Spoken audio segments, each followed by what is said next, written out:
Olá, turma! Sejam muito bem-vindos à primeira aula deste programa de educação para jovens adultos em modalidade EAD, oferecido pelo Instituto Livre. Meu nome é Roger Medeiros e sou professor de língua portuguesa. E o tema da aula de hoje é a linguagem e seus usos, certo? Nessa primeira aula, nós vamos refletir sobre o que é a linguagem, como ela se constitui e como ela se relaciona com a nossa vida cotidiana, certo? Vamos agora aqui passar por essa primeira leitura que está presente no material de vocês, né?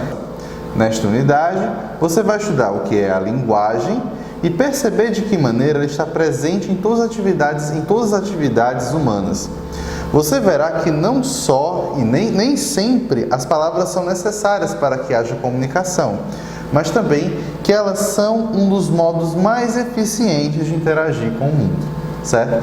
E aqui eu faço atenção para 4 palavras que são importantíssimas para a gente compreender melhor essa introdução. A primeira palavra é linguagem. E aqui eu quero fazer um paralelo, uma comparação entre linguagem e língua. Então, de um lado nós vamos ter a linguagem corporal, que é a linguagem da dança, a linguagem do gesto. A linguagem de computador, que é a linguagem que consegue traduzir comandos e ações para que o computador reproduza ou acione novos comandos e ações.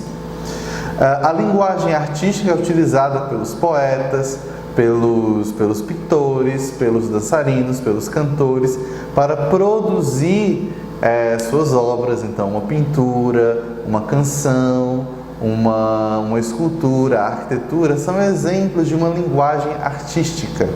E por fim, a linguagem técnica, que a linguagem técnica parece mais um registro, é mais uma forma específica de se expressar de uma determinada área do saber, certo? Então, quando nós pensamos numa linguagem técnica, nós pensamos no médico, quando ele explica o funcionamento de um remédio, nós pensamos em um mecânico, que explica o funcionamento de um motor, nós pensamos em um cientista que divulga as suas descobertas. Então eles utilizam uma linguagem que é técnica, que não é uma linguagem comum, cotidiana. Do outro lado, nós vamos ter a língua. Já que estamos fazendo paralelo entre linguagem e língua, nós vamos ter a língua, que é a língua portuguesa, a língua francesa, a língua inglesa e a língua espanhola. É interessante notar que as línguas têm aspectos diferentes, certo? Vamos perceber da seguinte maneira. Então, a língua, nós falamos o português, e que essa língua portuguesa nos chegou a partir de um processo de colonização dos portugueses. Então, portanto, tanto Portugal quanto o Brasil e outros demais países, como Tobago, São Tomé e Príncipe, Angola, Macau, na China, fala-se português, certo? Justamente por esse processo histórico que determinou essa língua nesses lugares, certo? E é interessante notar, por exemplo, que o falante de português consegue utilizar todas as outras linguagens. Mas, por outro lado, o usuário de uma linguagem corporal, ou artística, ou técnica, não necessariamente fala todas as línguas. Então, a gente já tem aqui uma distinção mínima entre língua e linguagem. A linguagem nos parece, portanto, algo mais amplo, heterogêneo, diverso, enquanto que a língua é mais específica, determinada historicamente, ela impõe limites. Então, um dançarino, ou seja, um mestre da linguagem corporal, ele pode ser falante de inglês, de francês, de espanhol, mas não necessariamente falante de qualquer uma dessas línguas, certo? Ao passo que aquele que fala inglês ou fala espanhol, pode utilizar quaisquer uma das linguagens que existem que estejam ao alcance dele. Linguagem corporal, linguagem artística, linguagem computacional, linguagem técnica, certo? Então, essa é a primeira distinção entre língua e linguagem. Outra palavra interessante na introdução do nosso tema é perceber. Aqui eu apresento para vocês uma paleta de cores, que ela ajuda a distribuir o conjunto de cores a partir de combinação de tons claros e escuros e a combinação de cores primárias, que é o caso do amarelo, magenta e do ciano, que são tonalidades de rosa e azul, certo? A partir dessa combinação de elementos, nós podemos formar todas as cores que o nosso universo, né, visual consegue perceber, não é? Que os nossos olhos conseguem perceber. Então, por exemplo, aqui no canto esquerdo, nós vamos ter o verde. O verde, ele é uma cor que tá setorizada para esse lado. Embaixo nós vamos ter o amarelo. Na ponta direita, o escuro. E no topo, mais para a ponta superior direita, nós vamos ter o claro. Então, nós separamos essas cores. Nós vamos mostrar que o verde, a palavra verde, engloba um conjunto de cores muito diverso e amplo de verdes. Ao passo que o amarelo há vários amarelos, no claro há vários claros e no escuro há vários escuros, certo? Há os mais escuros, menos escuros, os mais verdes e menos verdes, os mais amarelos e menos amarelos e os mais claros e menos claros. Isso significa dizer que a linguagem nos ajuda a organizar a experiência que nós temos com esse mundo, com os nossos sentidos, certo? Então, a partir do momento que nós vemos uma cor e nós percebemos uma diferença nessa cor em relação a outra cor que já conhecemos, nós tendemos a criar um nome ou uma nova expressão para aquela cor. Eu, por exemplo, tenho uma mãe que é costureira. E ela, às vezes, me pede para pegar umas cores de linhas para ela no seu ateliê. Às vezes ela me pede para pegar o salmão e às vezes eu pego goiaba. Porque no universo dela, a linguagem que ela construiu, a linguagem técnica da costureira, construiu diferentes tonalidades do rosa, não é? Então nós temos o rosa bebê, o rosa salmão, o rosa goiaba. Para eu, que sou professor de português, existe apenas uma única cor, sem muitas variações de tonalidade, que é o rosa. Então, as nossas linguagens são diferentes nesse aspecto. A linguagem técnica da costureira e a linguagem cotidiana de um professor de português. E nesse sentido, elas não se encontram necessariamente. E às vezes gera essa confusão entre a cor que ela pede e a linha que eu levo para ela. Outra palavra importante, e aí no caso é outra expressão importante, dessa vez mais extensa, é a ideia de atividades humanas. Quando nós falamos de linguagem, nós necessariamente falamos de atividades humanas que são desempenhadas por ela. Então, por exemplo, falar, pensar e raciocinar são atividades próprias do indivíduo. Ele fala, pensa e raciocina dentro de uma linguagem e quase sempre dentro de uma língua. Quando nós produzimos uma reflexão, quando estamos sozinhos ou quando estamos pensando ou sonhando, nós também fazemos isso no sonho, no pensamento, falando. E é interessante notar isso porque é a presença da linguagem nesse aspecto da vida. Quando nós queremos convencer, negociar e manipular, nós também utilizamos a linguagem para esses fins, não é? Quando eu quero que alguém me pegue um copo de água, então eu utilizo a linguagem para que a pessoa faça isso por mim. Eu posso utilizar expressões como por favor, eu posso tentar seduzi-la, eu posso fazer uma chantagem emocional. Tudo isso são recursos de linguagem que permitem com que eu convença, negocie e manipule. Certo? Agora vamos olhar para a ideia de acordar, reunir e intrigar. E aqui vamos fazer atenção que acordar não é no sentido de despertar, mas é acordar no sentido de criar um acordo, certo? Então a linguagem é o que nos reúne também, certo? É por meio da linguagem que nós criamos os acordos políticos, as normas sociais, aquilo que é entendido como etiqueta, boa etiqueta ou má etiqueta, aquilo que é entendido como boas maneiras ou más maneiras. Então, quando nós temos essa linguagem, ela permite com que se negocie e que a gente construa grupos harmônicos e até mesmo grupos desarmônicos. É por meio da linguagem que também se criam intrigas, guerras e disputas. Uma palavra maldita pode custar muito caro para uma pessoa, para um país e até mesmo para grandes políticos, certo? Então vamos pensar também, nós temos aqui agora a ideia de linguagem como oposição à língua, ou seja, a linguagem como algo diverso, heterogêneo, que se manifesta em vários lugares, em vários contextos. Nós temos a linguagem como algo que nos ajuda a perceber o mundo, a organizar nossa experiência com esse mundo vivido. E nós temos a linguagem como esse mecanismo de interação, de acordo, de intriga, de manipulação e de pensamento. A última palavra que me interessou, a última palavra que nos interessa na introdução é a ideia de linguagem como comunicação, certo? Mas para isso vamos entender primeiro quais são os elementos que compõem a comunicação. Nós temos um emissor, que é aquele que transmite a mensagem, é aquela pessoa que fala, não é? Nós temos o receptor, é a pessoa que escuta, que recebe a mensagem.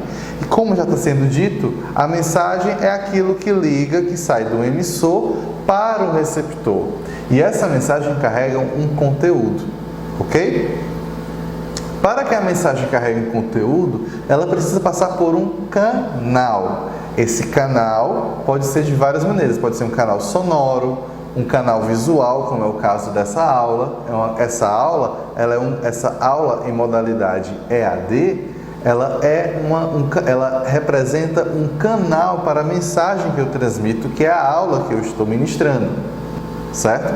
Então, esse canal, ele é fundamental para a transmissão da mensagem do emissor para o receptor.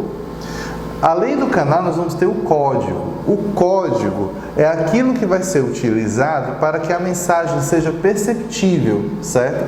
Para que ela seja captada pelo receptor.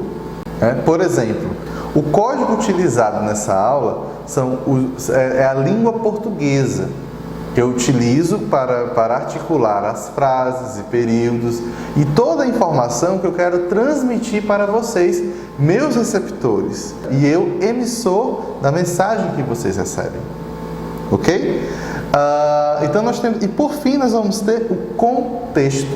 O contexto representa tudo aquilo que está ao redor da mensagem, ao redor da comunicação, que ora promove a comunicação e que ora atrapalha ou interrompe a comunicação.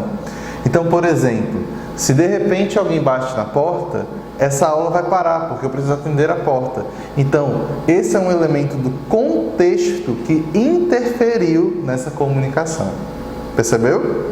Então, esses são os elementos da comunicação, que só são possíveis a partir do momento que há uma linguagem que articula uma mensagem.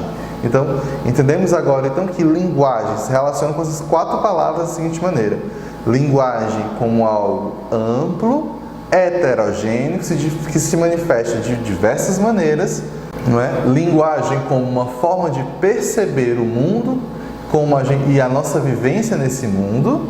Linguagem como condição para que nós desempenhemos determinadas atividades, como os acordos, as intrigas, as manipulações e o próprio pensamento. E linguagem como condição de comunicação a partir dos elementos da comunicação. Ok? Vamos seguir agora. O primeiro tema do nosso material se chama Interação e Linguagem. O objetivo desse tema é analisar a relação entre interação, isto é, a comunicação entre pessoas, e a linguagem, ou seja, os meios usados para se comunicar com os demais. Vamos agora aqui fazer algumas perguntas para a gente pensar o lugar da linguagem na nossa vida. Vamos lá, primeira pergunta. O homem vive em grupo desde tempos muito antigos. Isso é uma afirmativa, né? Então, de fato, nós seres humanos vivemos em bandos, tribos, grupos, sociedades, até chegarmos à civilização como nós conhecemos hoje, certo? Você acha que ele sempre fez uso de linguagens? Reflita um pouco. Vamos pensar um pouco no bebê. na criança recém-nascida. E que o primeiro ato dessa criança é o choro. E que normalmente esse choro é ocasionado por algum desconforto que a criança sente logo nos seus primeiros momentos de vida. Certo? Quando a gente analisa esse desconforto de um ponto de vista da linguagem, a gente percebe que o choro é, na realidade, uma expressão para essa dor. E aí, quando essa expressão para essa dor é enunciada na forma de um choro, ela se transforma numa mensagem para o seu receptor. E aí, nesse sentido, a criança torna-se emissora de uma mensagem, o choro, e os pais se tornam receptores desse choro. E nós temos a constituição de uma cena de comunicação. Então nós podemos já pensar, a partir desse fato, que se uma criança, desde os seus primeiros meses, primeiros momentos de vida, já utiliza a linguagem para se comunicar com seus pais, nós podemos dizer com muita certeza que o homem, desde muito tempo, utiliza linguagens para se comunicar. O exemplo disso, outro exemplo disso, não é? São as pinturas rupestres que encontramos em cavernas e também encontramos aqui no estado do Ceará, não é? Em que essas pinturas eram utilizadas para registrar as tecnologias e a cultura daqueles povos tribais e que viviam em bando e nômades, que viveram nos primórdios da espécie humana, certo? Então, sim, desde o início dos tempos, o homem utiliza linguagens. Em quais situações a linguagem oral e escrita pode estar presente na vida das pessoas, não é? Então, vamos pensar assim, vamos pensar primeiro que a nossa cultura, certo? Ela desenvolveu tecnologias, certo? E que essas tecnologias, elas servem para umas funções, enquanto outras tecnologias servem a outras funções. Então, por exemplo, o homem desenvolveu a fala, não é? E com a fala ele criou a tradição oral, criou a contação de histórias, criou a canção, criou a poesia, não é?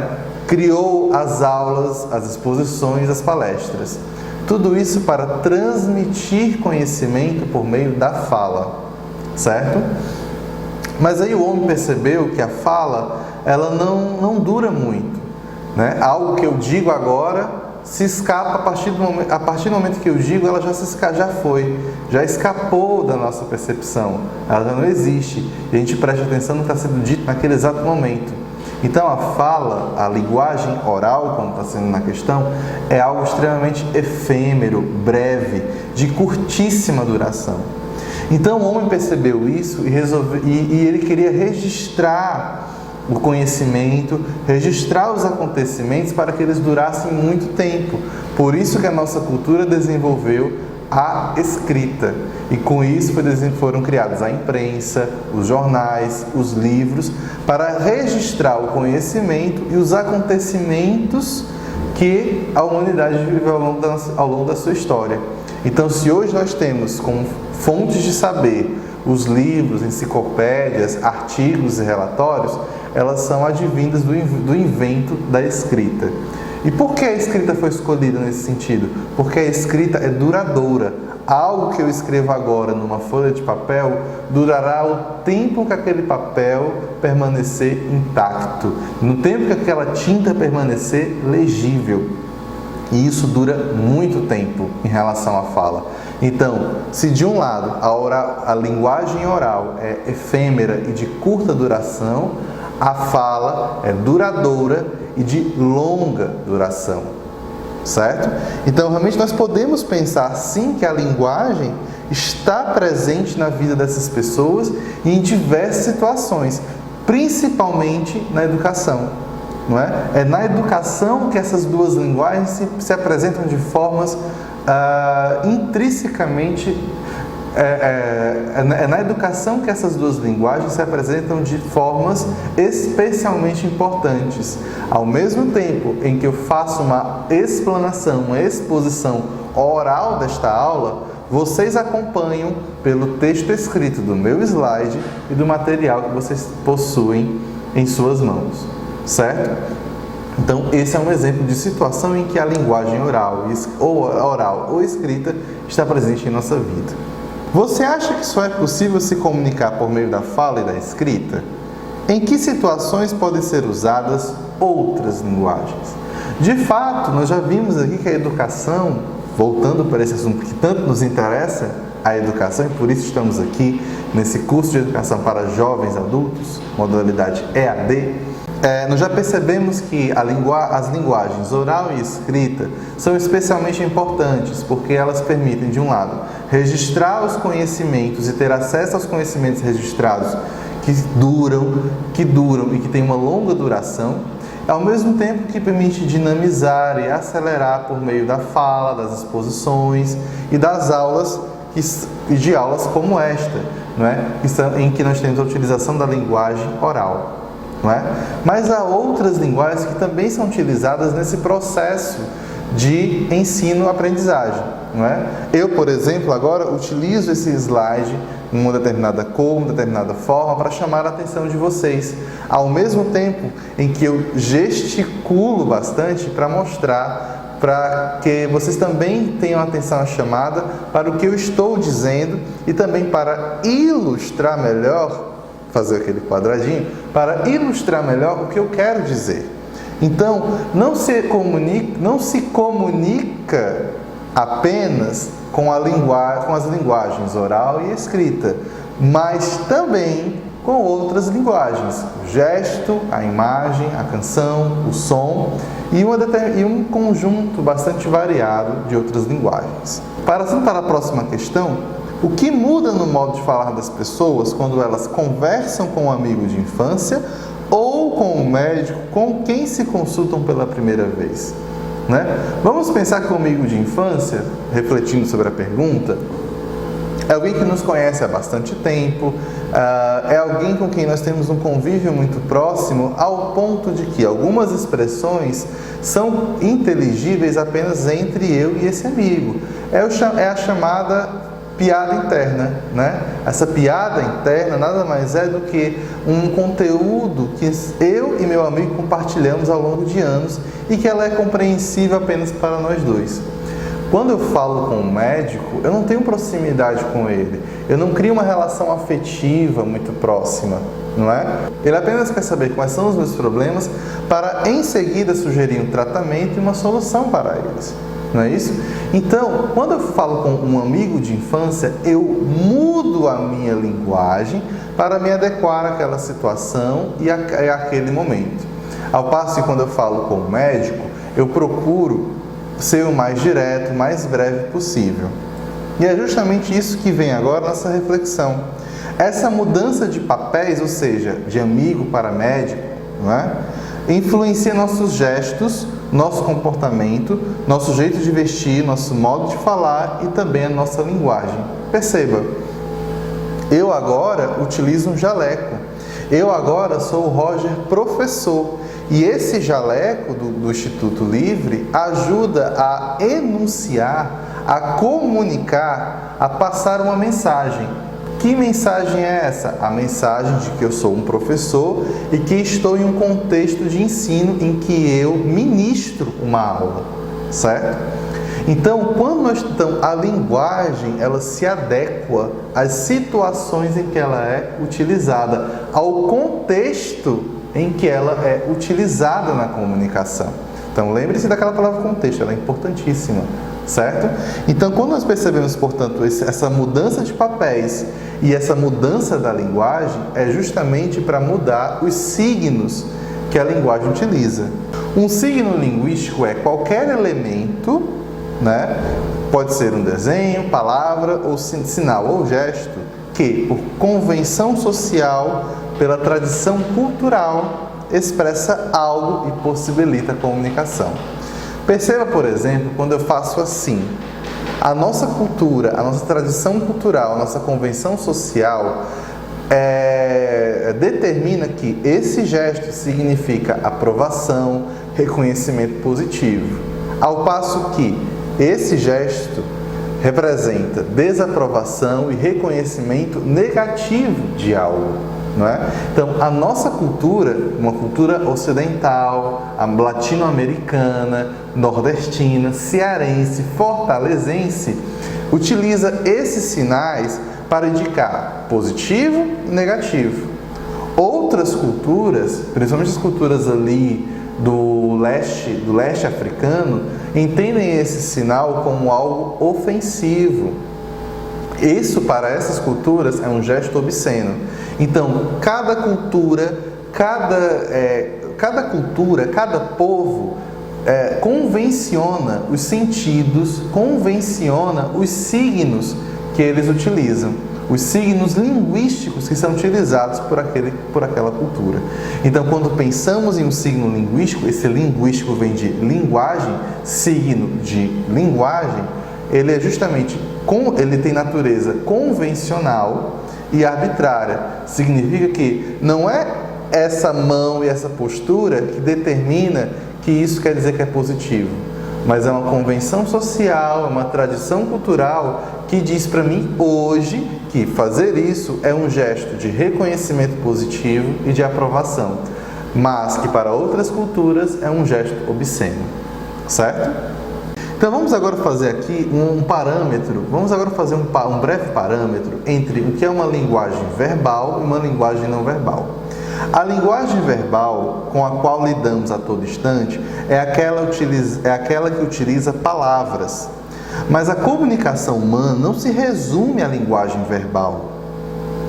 Como você sabe, muitos textos são produzidos com recursos da linguagem verbal e da não verbal. Ou seja, incluem recursos com sons, gestos, cores, imagens, fotografias, pinturas, esculturas, que ampliam a comunicação entre pessoas. Nesses casos, a linguagem usada é a não verbal. Então, se nós entendemos o que é o signo, que o signo ele é uma convenção de uma expressão que carrega um conteúdo, não é isso? Então, nós vamos ver que existem signos que são palavras e signos que não são palavras. É daí onde vem as definições de linguagem verbal e linguagem não verbal. Por que é uma linguagem verbal? Verbo vem do latim verbum, que significa palavra. Então, quando nós temos uma linguagem verbal, é uma linguagem que utiliza palavras. Então, por exemplo, a língua portuguesa, ela é uma linguagem verbal. O poema, ela é uma linguagem verbal. O jornal, se constitui como uma linguagem verbal. Ao passo que há outras linguagens que são não verbais. Quer dizer, o que isso significa? A linguagem não verbal são linguagens em que não são utilizadas palavras, né? São as linguagens da pintura, da escultura, da arquitetura, certo? São as linguagens plásticas, né? São as linguagens das artes plásticas, não é? É a linguagem do gesto, do comportamento, é a linguagem do computador. Então, os textos que nós produzimos, a nossa comunicação se dá a partir da articulação dessas duas linguagens. Isso segue para a definição que nós vamos ter agora aqui. Então, toda linguagem que se estabelece por meio da palavra, seja falada ou escrita, é uma linguagem verbal. Então, a aula ministrada é uma linguagem verbal. A apostila que vocês utilizam tem linguagem verbal. Toda linguagem que não usa a palavra, falada ou escrita, como linguagens visual, musical, audiovisual, gestual, corporal e matemática, entre outras linguagens, é uma linguagem não verbal. Ou seja, a linguagem presente nas fotografias da apostila de vocês, a linguagem presente no Instagram com as fotos e a organização, são linguagens não verbais, né? Que não utilizam palavras.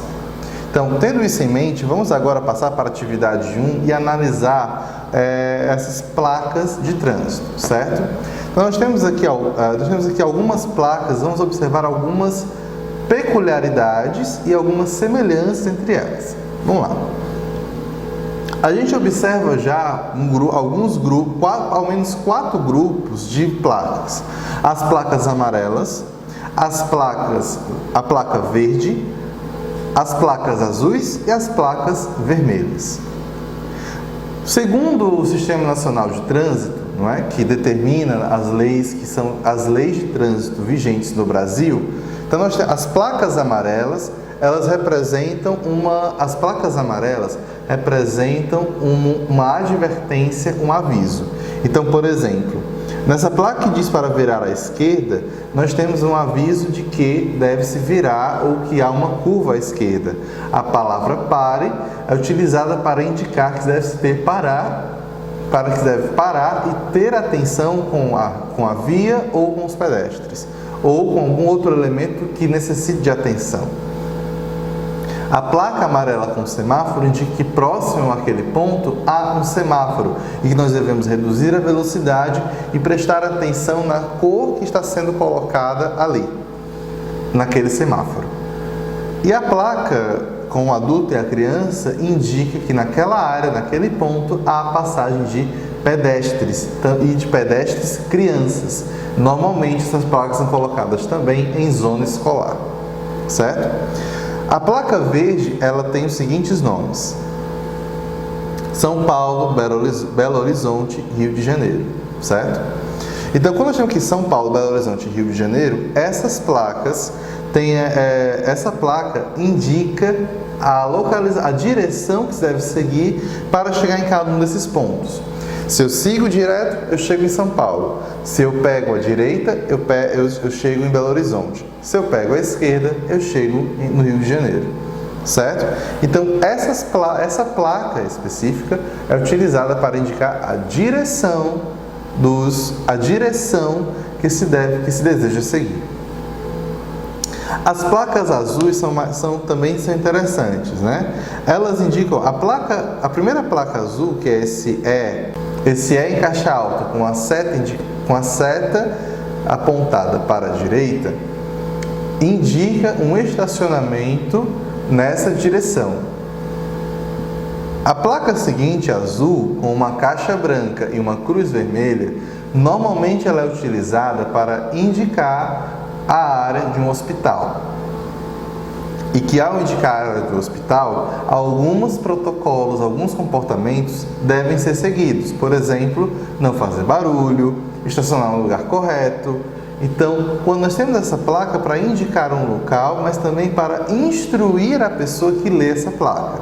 Imagine, por exemplo, um estrangeiro que não sabe português, mas reconhece a cruz vermelha porque, por exemplo, tanto aqui na França, tanto aqui no Brasil quanto na França, a cruz vermelha é utilizada para indicar um local em que há cuidados com pessoas doentes, feridas e tudo mais, pessoas doentes e feridas, certo?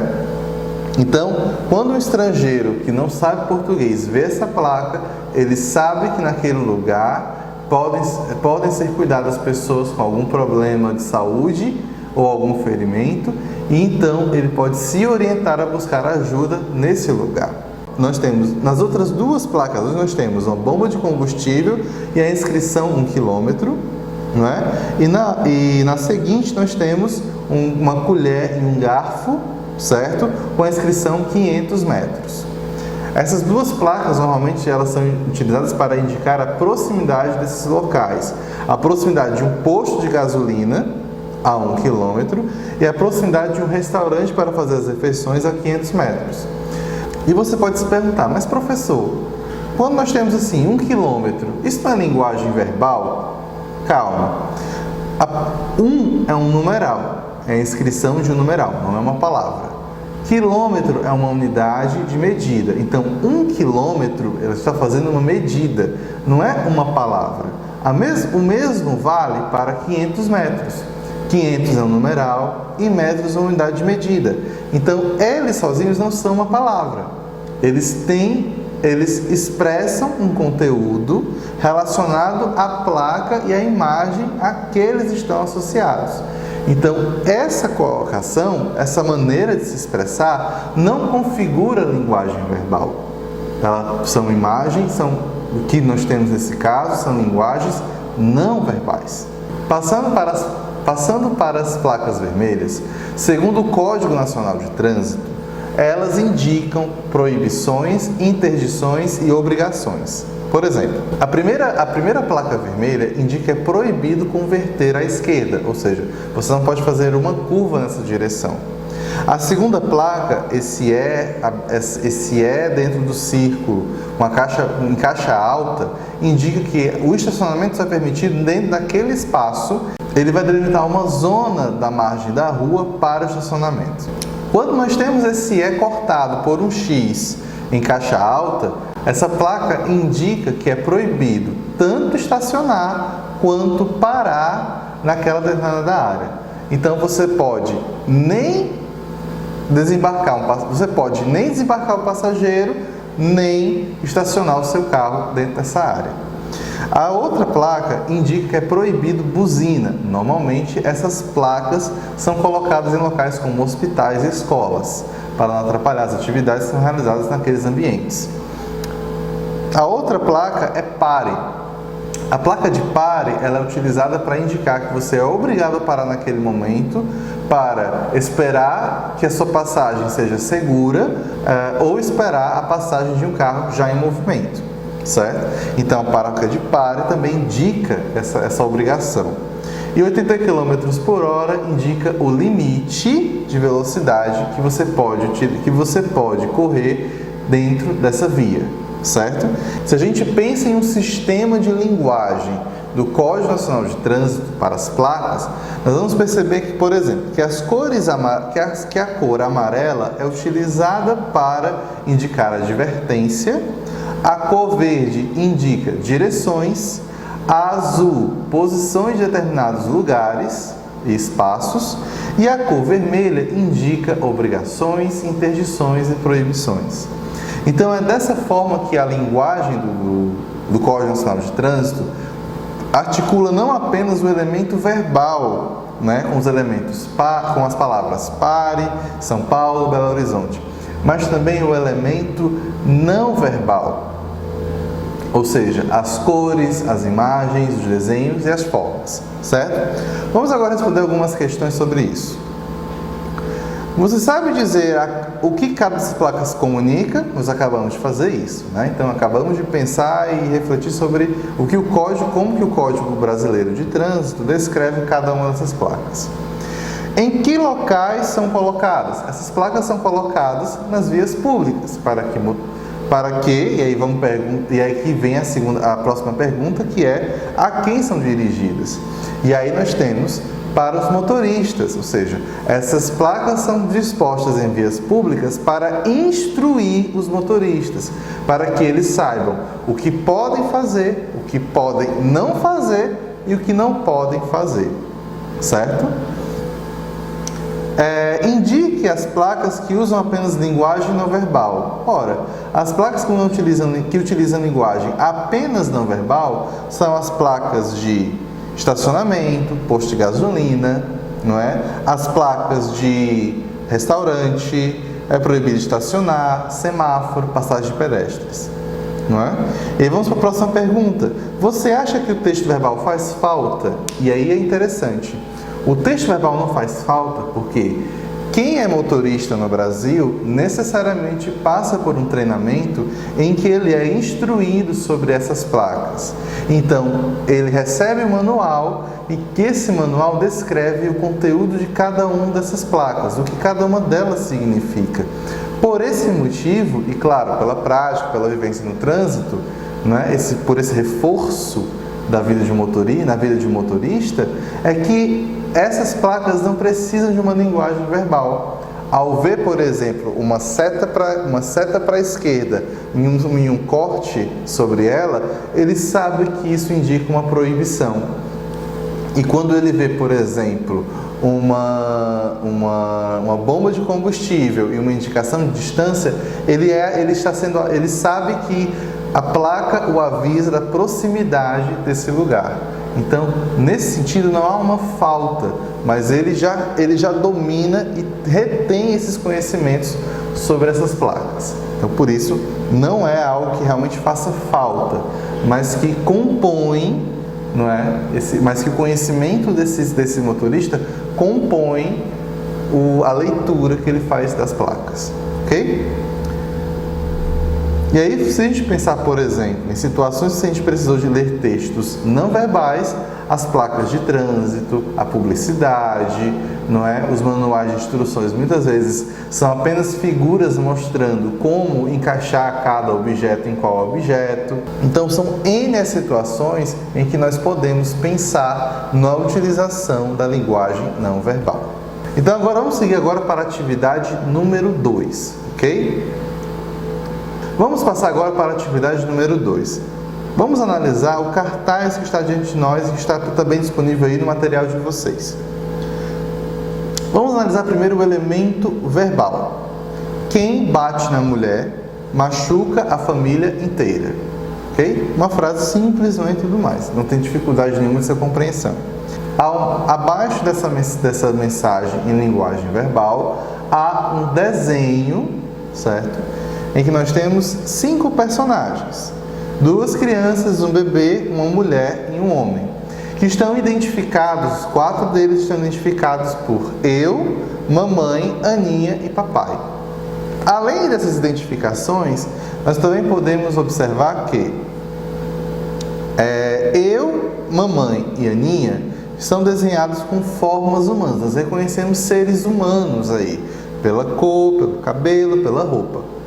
Quando nós olhamos para o papai, nós vemos uma forma não humana, ou seja, nós vemos um excesso de pelos, dentes ferozes, afiados, um olhar agressivo, não é? Então isso indica já uma diferença, uma distinção entre esse pai e o resto da família. Quando fazemos análise de texto desse tipo, é preciso analisar as diferenças presentes nesses textos, certo? E aqui já tem uma diferença bem marcada, o pai em relação ao resto da família. Vamos agora resolver algumas questões sobre esse cartaz.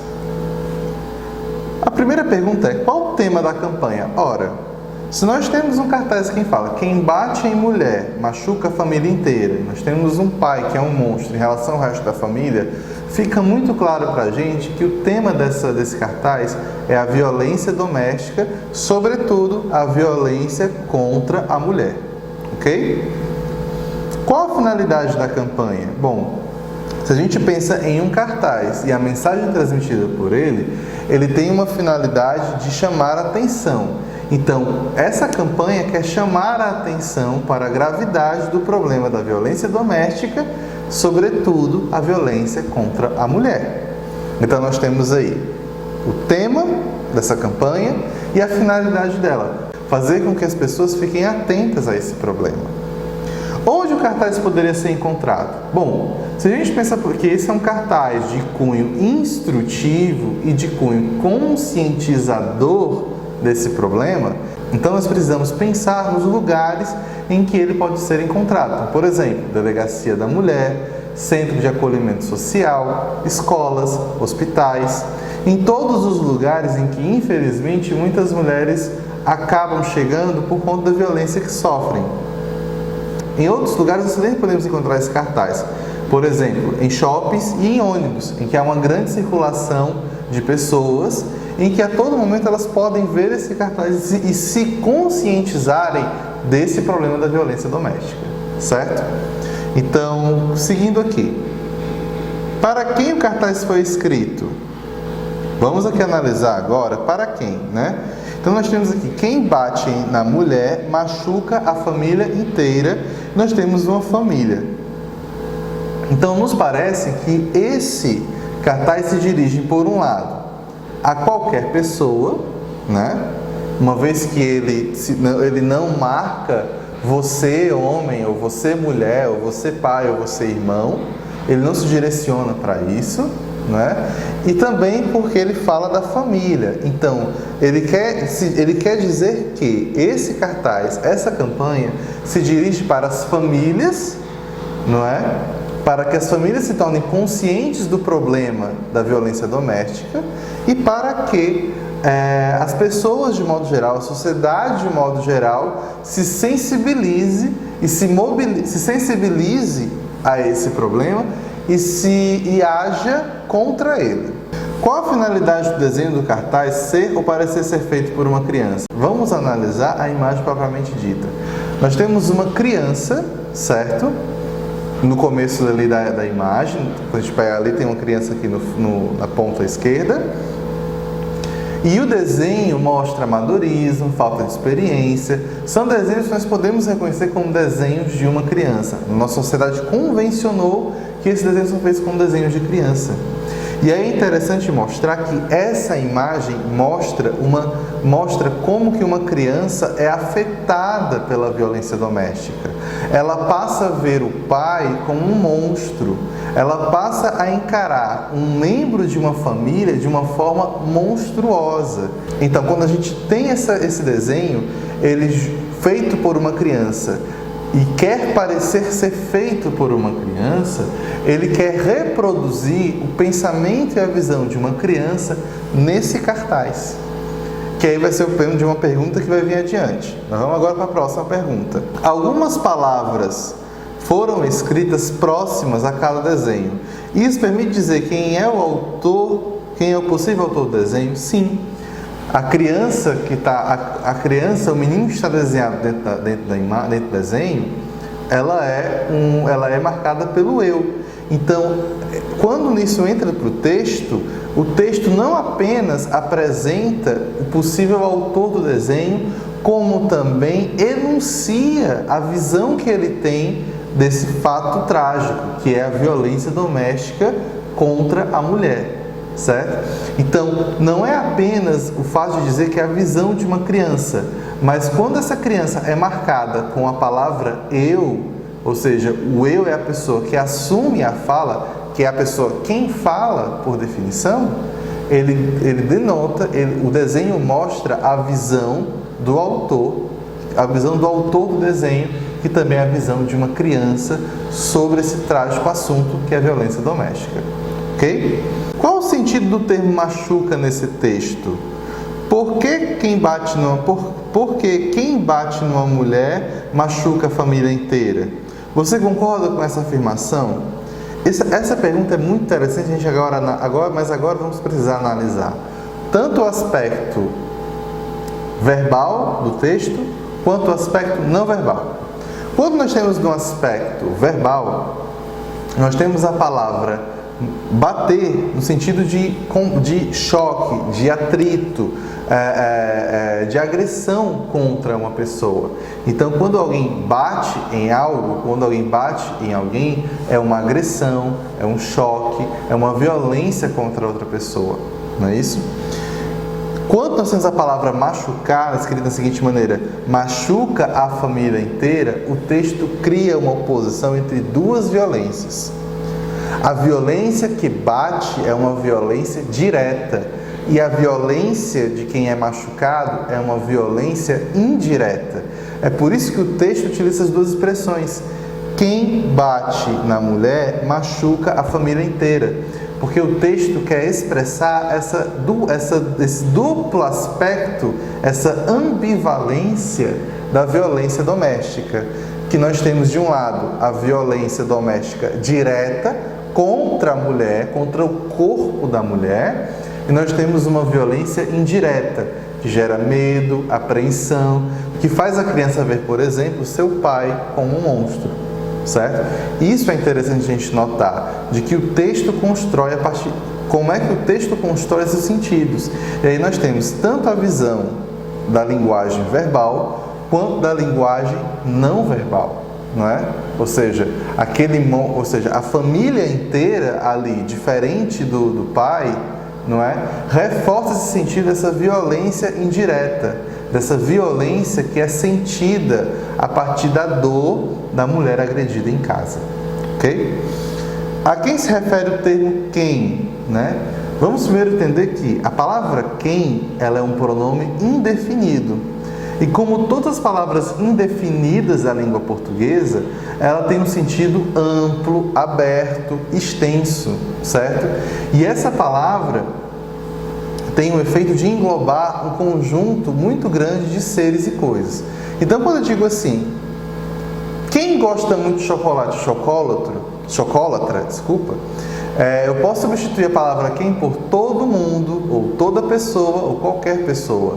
Então eu quero dizer, quando eu utilizo assim, quem bate na mulher machuca a família inteira, eu posso substituir por qualquer pessoa que bate na mulher, qualquer um que bate na mulher, toda pessoa que bate na mulher, todo homem que bate na mulher, machuca a família inteira. Isso é isso que gera esse sentido de englobamento, esse sentido que é amplo para o texto. Então, ao mesmo tempo que o texto chama atenção para a responsabilidade, ou seja, de um ponto de vista do desenho,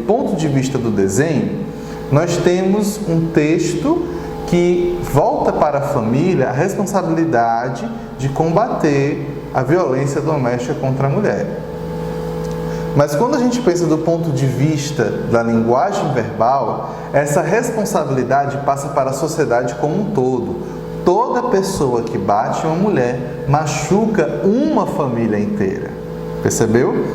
Machuca qualquer família. Ou seja, essa violência também não é responsabilidade apenas da família em que ela acontece. Ela é responsabilidade da sociedade como um todo, segundo esse cartaz. E é assim que o texto constrói esses sentidos para que a gente consiga perceber e se sensibilizar com esse problema. Por fim, vamos analisar agora aqui essas últimas duas questões. Por que o desenho ajuda a transmitir a mensagem da campanha? Ora, se eu quero fazer uma campanha para sensibilizar o meu receptor, o receptor dessa campanha, eu entendo que esse receptor, ele é uma pessoa que se sensibiliza com a criança, que sensibiliza com a imagem da infância, que se sensibiliza com a inocência desse ser humano, do ser humano infantil. Então é por isso que ele utiliza o desenho que parece ser feito por uma criança dentro dessa mensagem que é pesada. Quando o desenho é colocado dessa maneira, ele coloca o emissor da mensagem como uma criança, como alguém que pede ajuda, como alguém que vê o seu próprio pai como um monstro. Então esse desenho é fundamental para sensibilizar o receptor dessa mensagem, certo? Ele ajuda sim a transmitir a mensagem que está sendo colocada para o seu receptor, ok? E o que mudaria em sua leitura se o desenho não fizesse parte do cartaz? Se o desenho não fizesse parte desse cartaz, nós não teríamos essa sensibilidade. Se o desenho seria apenas um convite, uma sensibilização para mostrar esse duplo aspecto da violência doméstica. De um lado, a violência direta da pessoa que bate numa mulher, e de um lado, da violência indireta, que faz uma família inteira sofrer com essa violência. Então, o desenho é fundamental para reforçar com intensidade o aspecto sensível dessa campanha. Ok? Seguindo agora com a pergunta, por que há um número de telefone no cartaz? Se não tivesse sido colocado, você acha que faria diferença? Por quê? É especialmente interessante que haja um número de cartaz nessa campanha. Por quê?